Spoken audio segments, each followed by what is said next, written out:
Dr. Marcelo Dombroso, desembargador do Tribunal Regional do Trabalho da 4ª Região em Porto Alegre, palestrante da 13ª edição do Fórum Sindical Sul.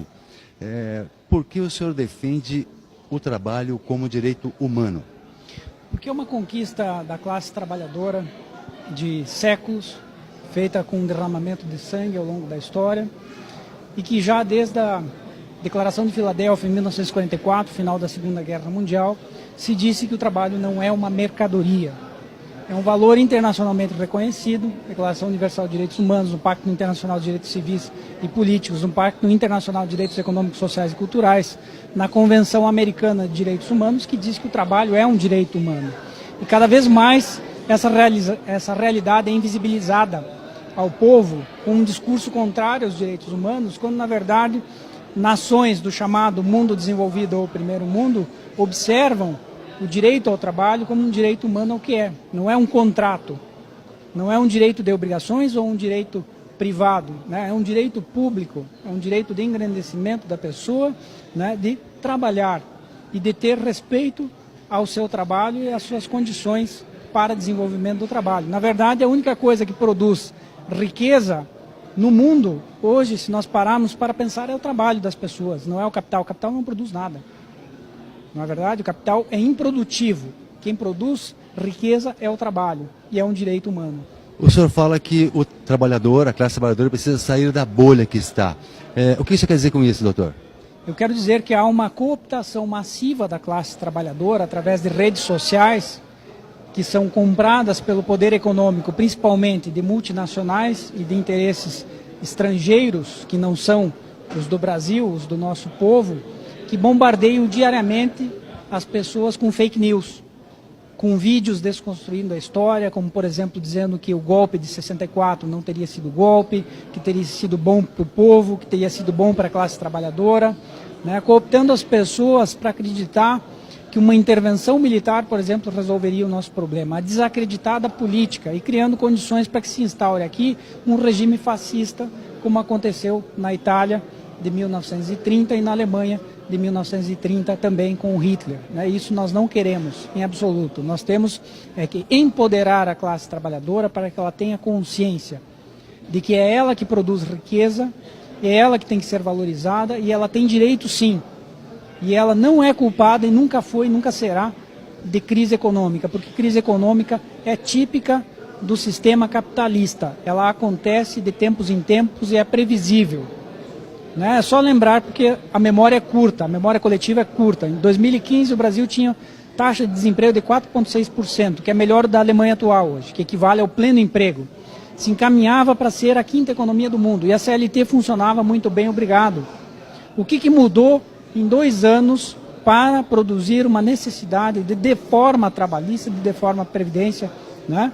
Em tão pouco tempo, para um país que não mexeu nas suas reservas monetárias, que hoje possui a 8ª maior reserva monetária do mundo, que é um lastro, né, de 400 bi de dólares, que pode usar em favor do seu povo, pode e deve, para desenvolver infraestrutura. Por exemplo, nós não temos ferrovias e as pessoas não discutem por que nós não temos ferrovias. E toda nação desenvolvida tem ferrovia, para integrar pessoas e não só para sugar os nossos recursos naturais para fora.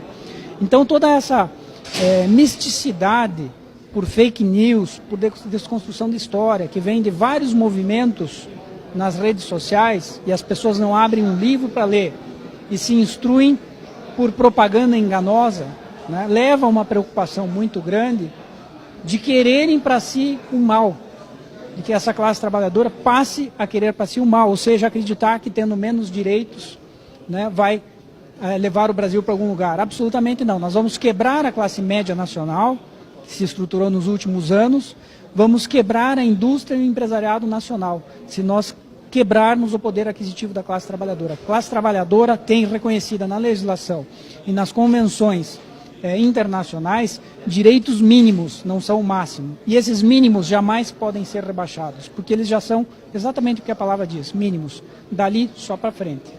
Diante dos ataques sofridos pela classe trabalhadora, o senhor vê efetivamente a ameaça de um fascismo no Brasil hoje em dia? Eu acho que, de certo modo, nós já estamos vivendo sob um regime fascista, né? Quando nós temos propagandeado a tal da escola sem partido, quando nós temos patrulhamento ideológico em instituições, em escolas, como nós temos visto nas notícias. De certa forma já está, né, se encaminhando para um fundamentalismo religioso, né, porque nós temos a separação do Estado e da religião, cada qual tem direito a professar a sua fé, mas isso não tem que se misturar com o Estado, né? Jesus já dizia a César o que é de César, dizendo que os interesses de organização de uma sociedade são diferentes da fé. E hoje há uma mistura, uma cooptação das pessoas em torno de um slogan Deus, Pátria e Família, que é a herança da ditadura, que não atende aos interesses do povo, né? Ninguém é contra Deus, Pátria e Família, na verdade, mas o que isso diz? O que isso diz para a classe trabalhadora? Nada, é um slogan sem conteúdo. Ninguém é contra isso, ninguém pode ser contra isso. Mas com isso se ilude a classe trabalhadora para que ela deseje menos direitos e para que ela desacredite da política e queira desejar uma intervenção militar ou um golpe, né, acreditando que um regime de força vai salvar o Brasil. Não, não vai nos pôr no buraco, né? Nós temos que nos preocupar sim com isso, em de tirar as pessoas dessa bolha com a qual são bombardeadas diariamente, ou de dizer que a deforma da Previdência é necessária. Olha, não é necessária. É necessário cobrar grandes devedores da Previdência, isso sim, né?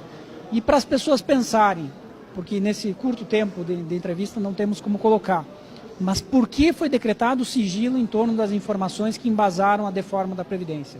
Por que o povo não pode saber dessas informações? Aí tem, né? Só para pensar e sair da bolha.